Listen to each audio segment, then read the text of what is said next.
Hello दोस्तों, welcome to Arjun warrior education channel. Arjun warrior education channel में आपका स्वागत है। आज हम लोग कंप्यूटर का सेट नंबर 11 करने जा रहे हैं, जिसमें टॉप 60 क्वेश्चन होगा जो ऑपरेटिंग सिस्टम से संबंधित होगा। ठीक है। फर्स्ट क्वेश्चन क्या करा है? वह प्रोग्राम जो कंप्यूटर को प्रयोग करने में आसान बना देता है उसे क्या कहते हैं? तो उसे ऑपरेटिंग सिस्टम कहते हैं। वह प्रोग्राम जो कंप्यूटर को प्रयोग करने में आसान बना देता है उसे ऑपरेटिंग सिस्टम कहते हैं। नेक्स्ट क्वेश्चन, कंप्यूटर सिस्टम के फंक्शन को कंट्रोल करता है और यूजर को कंप्यूटर के साथ इंटरकनेक्ट करने का स्रोत उपलब्ध कराता है, वो क्या है?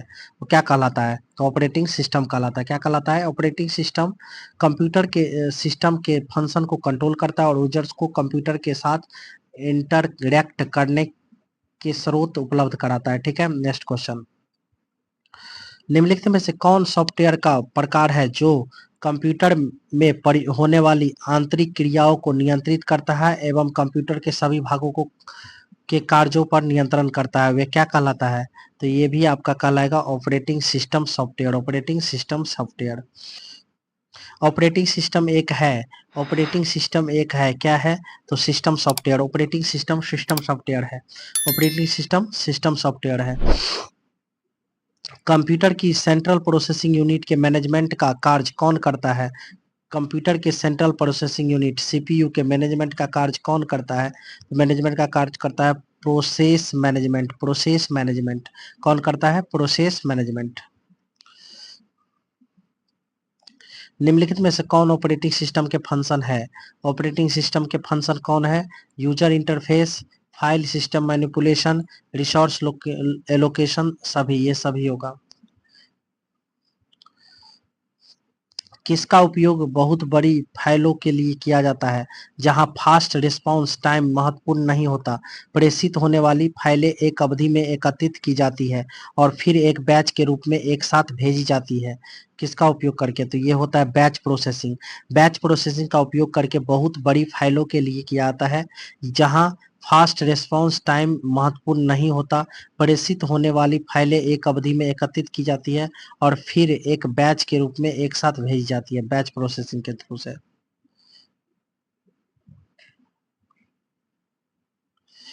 निम्न में से कौन सिस्टम डेडिकेटेड पीसीज का फंक्शन है? पर्सनल कंप्यूटर्स का फंक्शन है सिस्टम डेडिकेटेड। इसमें से कौन सा है? कौन सा है? तो सिंगल यूजर के लिए। निम्न में से कौन सा सिस्टम डेडिकेट पर्सनल कंप्यूटर्स का फंक्शन है? पीसीज का फंक्शन है तो सिंगल यूजर के लिए। सिंगल यूजर के लिए कौन सा सिस्टम? सिंगल यूजर के लिए। कह रहा है कि मल्टीपल प्रोसेसर द्वारा की जाने वाली दो या दो से अधिक प्रोग्राम्स की लगातार प्रोसेसिंग क्या कहलाता है? दो या दो से अधिक प्रोग्रामों की लगातार प्रोसेसिंग कहलाता है मल्टी प्रोसेसिंग। Multi processing. कह रहा है एक समय एक साथ एक से ज्यादा कार्य संपन्न करने वाली कंप्यूटर तकनीकी को क्या कहा जाता है? एक समय एक साथ ज्यादा का कार्य संपन्न करने वाली कंप्यूटर तकनीकी को मल्टीटास्किंग कहा जाता है। मल्टीटास्किंग। एक ऑपरेटिंग सिस्टम मल्टीटास्किंग हो सकता है का क्या अर्थ है? मल्टीटास्किंग हो सकता है इसका अर्थ है कि ऑपरेटिंग सिस्टम का काम सीपीयूज के बीच विभाजित कर सकता है। बहुत से प्रोग्राम साथ साथ ऑपरेट किया जा सकता है। बहुत से लोग एक साथ कंप्यूटर का प्रयोग उपयोग कर सकते हैं। उपरोक्त सभी होगा। क्या होगा? उपरोक्त सभी। जब कंप्यूटर से कार्य कंप्यूटर में एक साथ प्रतीत होता है, जब कंप्यूटर से कार्य कंप्यूटर में एक साथ प्रतीत होता है तो उसे क्या कहा जाता है? उसे क्या कहा जाता है? Time sharing. क्या कहा जाता है? Time sharing. Time sharing. जब बहुत से कार्य कंप्यूटर में एक साथ प्रतीत होता है तो उसे क्या कहता है? Time sharing. क्या कहते हैं उसे? Time sharing. टाइम शेयरिंग सर्वाधिक उपयुक्त है। क्यों टाइम शेयरिंग सर्वाधिक? तो क्या है? आसान और छोटे कार्यों के लिए। आसान और छोटे कार्यों के लिए टाइम शेयरिंग सर्वाधिक उपयुक्त है। आसान और छोटे कार्य के लिए। टाइम शेयरिंग के विषय में कौन सी बात सत्य है? टाइम शेयरिंग के विषय में प्रत्येक कार्य को आसान टाइम स्लॉट दिया जाता है। प्रत्येक कार्य को आसान टाइम स्लॉट दिया जाता है। प्रत्येक कार्य को आसान टाइम स्लॉट दिया जाता है। यही सही है। और किस ऑपरेटिंग सिस्टम की सहायता से एक साथ कई उपयोगकर्ता कंप्यूटर ऑपरेट कर सकता है? किस ऑपरेटिंग सिस्टम की सहायता से? तो ये टाइम शेयरिंग। टाइम शेयरिंग की सहायता से ऑपरेटिंग सिस्टम की सहायता से टाइम शेयरिंग ऑपरेटिंग सिस्टम की सहायता से एक साथ कई उपयोगकर्ता कंप्यूटर ऑपरेट कर सकता है। कंप्यूटर के साधनों का सर्वाधिक उपयुक्त प्रयोग किससे होता है? कंप्यूटर के साधनों का सर्वाधिक उपयुक्त प्रयोग किससे होता है? किससे होता है ये? तो टाइम शेयरिंग ओएस से, टाइम शेयरिंग ऑपरेटिंग सिस्टम से। उपग्रह के संचालन में प्रायः किस प्रकार के ऑपरेटिंग सिस्टम का प्रयोग किया जाता है? उपग्रह जो सैटेलाइट होता है उसके संचालन के लिए प्रायः किस प्रकार के ऑपरेटिंग सिस्टम का उपयोग किया जाता है? तो ये होता है real time operating system, real time operating system, real time operating system. User और ऑपरेटिंग सिस्टम के मध्य होने वाले इंटरेक्शन के तरीके को निम्न में से कौन कंट्रोल करता है? यूजर और ऑपरेटिंग सिस्टम के मध्य होने वाले इंटरेक्शन के तरीके को निम्न में से कौन कंट्रोल करता है? कौन कंट्रोल करता है? तो ये करता है यूजर इंटरफेस, यूजर इंटरफेस। किसको ऐसे साधन की संज्ञा दी जाती है जिसके द्वारा एक ऑपरेटिंग सिस्टम या कोई अन्य प्रोग्राम प्रयोगकर्ता को प्रभावित करता है? तो ये करता है आपका यूजर इंटरफेस। यूजर इंटरफेस ऐसे साधन है की संज्ञा दी जाती है यूजर इंटरफेस को जिसके द्वारा एक ऑपरेटिंग सिस्टम या कोई अन्य प्रोग्राम प्रयोगकर्ता को प्रभावित करता है। जीयूआई का पूर्ण रूप क्या है? Graphical user interface. जीयूआई का पूर्ण रूप ग्राफिकल यूजर इंटरफेस। आजकल अधिकतर एप्लीकेशन सॉफ्टवेयर एक इंटरफेस युक्त होते हैं, उस प्रकार के सॉफ्टवेयर को क्या कहा जाता है? आजकल अधिकतर एप्लीकेशन सॉफ्टवेयर एक इंटरफेस युक्त होते हैं, उस प्रकार के सॉफ्टवेयर को क्या कहा जाता है? तो इस प्रकार के सॉफ्टवेयर को क्या कहा जाता है? तो ये कहा जाता है graphical user interface, graphical user interface. Computer system को कमांड भेजने के लिए स्क्रीन पर डिस्प्ले हुए चित्रों को, जिन्हें आइकन कहा जाता है, और मेनू का प्रयोग करते हैं किसको? किस मेनू का? तो ये आप प्रयोग करेंगे किस मेनू का? तो सिस्टम यूटिलिटी का। कंप्यूटर सिस्टम को कमांड भेजने के लिए सिस्टम यूटिलिटी स्क्रीन पर डिस्प्ले हुए चित्रों, जिन्हें आइकन कहा जाता है, और मेनू का प्रयोग करते हैं। जीयूआई का प्रयोग किसके बीच में इंटरफेस के लिए रूप में किया जाता है? तो जीयूआई का प्रयोग हम करते हैं मानव और मशीन के बीच एक इंटरफेस के रूप में, मानव और मशीन के बीच एक इंटरफेस के रूप में जीयूआई का प्रयोग करते हैं। जो शब्द तथा अक्षरों को कमांड के रूप में स्वीकार करता है क्या कहलाता है? जो शब्द तथा अक्षरों को कमांड के रूप में स्वीकार करता है उसे क्या कहते हैं? तो उसे कहते हैं command line interface, command line interface. देखिए एसएससी सीजीएल 2018 में पूछा है, कौन सी प्रक्रिया कंप्यूटर के स्टार्टअप और ऑपरेटिंग सिस्टम के आवश्यक भागों को रैम में लोड करने के लिए संदर्भित है? कौन सा प्रक्रिया है ये? तो ये है आपका बूटिंग, बूटिंग, बूटिंग। कौन सी प्रक्रिया कंप्यूटर में स्टार्टअप और ऑपरेटिंग सिस्टम के आवश्यकता भागों को रैम में लोड करने के लिए संदर्भित है? तो बूटिंग, बूटिंग। कौन सा है? बूटिंग। कंप्यूटर को स्टार्ट और रीस्टार्ट करने की प्रक्रिया को क्या कहा जाता है? स्टार्ट और रीस्टार्ट करने की प्रक्रिया को क्या कहा जाता है? बूटिंग। तब होती है जब कंप्यूटर ऑन किया जाता है और ऑपरेटिंग सिस्टम की लोडिंग हो रही हो, तब क्या होती है? तो उस समय बूटिंग होती है। बूटिंग तब होती है जब कंप्यूटर ऑन किया जाता हो और ऑपरेटिंग सिस्टम की लोडिंग हो रही हो। जब आप कंप्यूटर को बंद करते हैं तो बूट रूटिंग इस प्रक्रिया को प्रदर्शित करती है। बूट रूटिंग किस प्रक्रिया को? Power on self test, power on self test. जब आप कंप्यूटर ऑन को बंद करते हैं तो बूटिंग रूटिंग इस प्रक्रिया को प्रदर्शित, पावर ऑन सेल्फ टेस्ट। जब आप किसी पर्सनल कंप्यूटर को बूट अप करते हैं तो क्या होता है? जब आप किसी पर्सनल कंप्यूटर को बूट अप करते हैं तो ऑपरेटिंग सिस्टम के भाग डिस्क से मेमोरी में कॉपी हो जाता है। जब आप किसी पर्सनल कंप्यूटर को बूट अप करते हैं तो ऑपरेटिंग सिस्टम के भाग डिस्क से मेमोरी में कॉपी होता है। डिस्क से मेमोरी में क्या होता है? कॉपी होता है। कौन सी प्रक्रिया यह सुनिश्चित करने के लिए जांच करती है कि कंप्यूटर के घटक ऑपरेट कर रहे हैं और सही ढंग से जुड़े हुए हैं? कौन सी प्रक्रिया? तो ये होता है बूटिंग।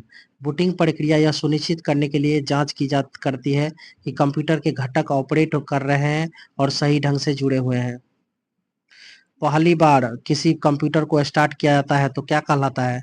तो कहलाता है कोल्ड बूटिंग। पहली बार किसी कंप्यूटर को स्टार्ट किया जाता है तो कोल्ड बूटिंग, कोल्ड बूटिंग कहलाता है। पहले से ऑन कंप्यूटर को रीस्टार्ट करने के लिए क्या कहते हैं? पहले से ऑन है कंप्यूटर और उसको रीस्टार्ट करते हैं तो वो वार्म बूटिंग होता है। पहली बार स्टार्ट करते हैं तो कोल्ड बूटिंग। ठीक है। यूनिक्स का विकास कब हुआ था? यूनिक्स का विकास कब हुआ था? तो वर्ष 1969 में। यूनिक्स का विकास हुआ था वर्ष 1969 में। ऑपरेटिंग सिस्टम लाइनेक्स किसने डेवलप किया? लाइनेक्स किसने डेवलप किया था? लिनक्स टावर वर्ल्ड ने। लाइनेक्स ऑपरेटिंग सिस्टम लाइनेक्स किसने डेवलप किया था? लिनक्स टावर वर्ल्ड ने। यूनिक्स में प्रोग्रामिंग टूल कौन सा है? यूनिक्स में प्रोग्रामिंग टूल कौन सा है? तो कर्नेल। यूनिक्स में प्रोग्रामिंग टूल कर्नेल है, कर्नेल है। यूनिक्स ऑपरेटिंग सिस्टम के लिए उपयुक्त किया जाता है? Unix operating system multi user के लिए उपयुक्त किया जाता है, मल्टी यूजर के लिए यूनिक्स ऑपरेटिंग सिस्टम उपयुक्त किया जाता है। यूनिक्स का पूरा नाम क्या है? यूनिक्स का पूरा नाम क्या है? तो यूनिक्स का पूरा नाम है Uniplex information computer system, Uniplex information computer system. Apple का ऑपरेटिंग सिस्टम कौन सा है? एप्पल का ऑपरेटिंग सिस्टम कौन सा है? तो मैक है, एप्पल का ऑपरेटिंग सिस्टम मैक है। कौन सा माइक्रोसॉफ्ट द्वारा विकसित graphical user interface operating system है? तो ये है Windows XP. Windows XP Microsoft द्वारा विकसित graphical user interface operating system है। लाइनेक्स ऑपरेटिंग सिस्टम कितने बीट वाला सिस्टम है? लाइनेक्स ऑपरेटिंग सिस्टम 32 बीट वाला सिस्टम है। निम्नलिखित में से कौन सा ऑपरेटिंग सिस्टम सभी तरह के कंप्यूटर पर चल सकता है? कौन सा ऑपरेटिंग सिस्टम सभी तरह के कंप्यूटर पर चल सकता है? तो ये होगा आपका कौन सा? लाइनेक्स। लाइनेक्स सभी तरह के ऑपरेटिंग सिस्टम पर चल सकता है। रिधात, अवंतु तथा क्रोमियम इत्यादि किसके उदाहरण हैं? ये सब उदाहरण है आपका लाइनेक्स आधारित ऑपरेटिंग सिस्टम के। रिधात, अवंतु और क्रोमियम इत्यादि किसके उदाहरण? लाइनेक्स आधारित ऑपरेटिंग सिस्टम के। निम्न से किस ऑपरेटिंग सिस्टम में बिल्ट इन नेटवर्किंग क्षमता होता है? बिल्ट इन नेटवर्किंग क्षमता किस ऑपरेटिंग सिस्टम में होता है? तो लाइनेक्स में। कंप्यूटर में Yosemite, Mavericks, mountain Lion, Lion Snow Leopard, Leopard Tiger आदि क्या है? ये सब आप किसका नाम है? तो ये सब है आपका स्टोरेज सर्वर प्रकार का, स्टोरेज सर्वर के प्रकार है, स्टोरेज सर्वर के प्रकार है। कंप्यूटर में योस टाइम, Mavericks, Mountain Lion, Lion Snow, Leopard, Leopard Tiger आदि किसका नाम याद क्या है? तो स्टोरेज सर्वर का के प्रकार है। एनटीपीसी 2016 में पूछा गया है। ऑपरेटिंग सिस्टम का वह कौन सा भाग है जो सीपीयू में होने वाले कार्यों को निर्देशित करता है?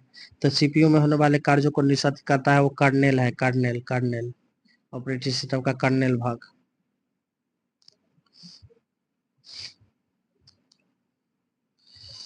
पर्सनल कंप्यूटर के लिए में से कौन सा विंडोज ऑपरेटिंग सिस्टम सॉफ्टवेयर का एक वर्जन नहीं है? एक वर्जन नहीं है पूछा है, नहीं है तो 95 नहीं है, जबकि एमई है, 98 है, लाइनेक्स है। डीओएस का पूरा नाम क्या होता है? Disc operating system. डीओएस का पूरा नाम disk operating system. MS S DOS एक प्रकार का ऑपरेटिंग सिस्टम है, किस प्रकार का? तो M S DOS command line interface operating system है। एम एस डॉस एक प्रकार का कमांड लाइन ऑपरेटिंग सिस्टम है, इंटरफेस ऑपरेटिंग सिस्टम है। कड़ाकी निम्नलिखित में से कौन सा operating system single user operating system भी कहलाता है? Single user inter operating system भी कहलाता है। कौन सा ऑपरेटिंग सिस्टम है ये? तो ये है आपका DOS. DOS operating system single user operating system भी कहलाता है। निम्न में से कौन सा एक ऑपरेटिंग सिस्टम है? ऑपरेटिंग सिस्टम है तो कौन सा एक ऑपरेटिंग सिस्टम है? डॉस। डॉस एक ऑपरेटिंग सिस्टम है। निम्न में से कौन सा ऑपरेटिंग सिस्टम नहीं है? कौन सा ऑपरेटिंग सिस्टम नहीं है पूछा है? तो नहीं है, एम एस डॉस है, लाइनेक्स भी है, विंडोज भी है, इंटेल ऑपरेटिंग सिस्टम नहीं है। कौन सा प्रोग्राम ऑपरेटिंग सिस्टम को मेन मेमोरी में लोड करता है? कौन सा प्रोग्राम ऑपरेटिंग सिस्टम को मेन मेमोरी में लोड करता है? Boot record, boot record.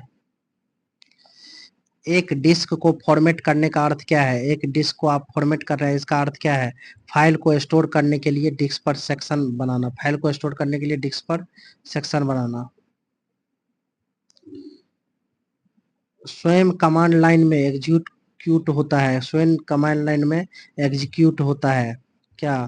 तो ये होता है आपका auto execute dot byte, auto execute dot byte, EXE auto EXEAC dot bat, ठीक है, स्वयं कमांड लाइन में एग्जीक्यूट होता है। एक्सेस टाइम क्या है? एक्सेस टाइम क्या है? तो एक्सेस टाइम निर्देश देने के बाद लेकर निर्देश को पूरा करने के बीच का समय, निर्देश देने के बाद को निर्देश पूरा करने का बीच का समय। .com किस फाइल का एक्सटेंशन है? .com ये किस फाइल का एक्सटेंशन है? तो ये है आपका कमांड फाइल्स का। एक डिस्क की मुख्य डायरेक्टरी को कौन सा डायरेक्टरी कहते हैं? एक डिस्क की मुख्य डायरेक्टरी को कौन सा डायरेक्टरी कहते हैं? तो रूट डायरेक्टरी कहते हैं। डायरेक्टरी के अंदर की डायरेक्टरी को क्या कहते हैं? डायरेक्टरी के अंदर के डायरेक्टरी को क्या कहते हैं? तो इसे सब डायरेक्टरी कहते हैं। डायरेक्टरी के अंदर के डायरेक्टरी को क्या कहते हैं?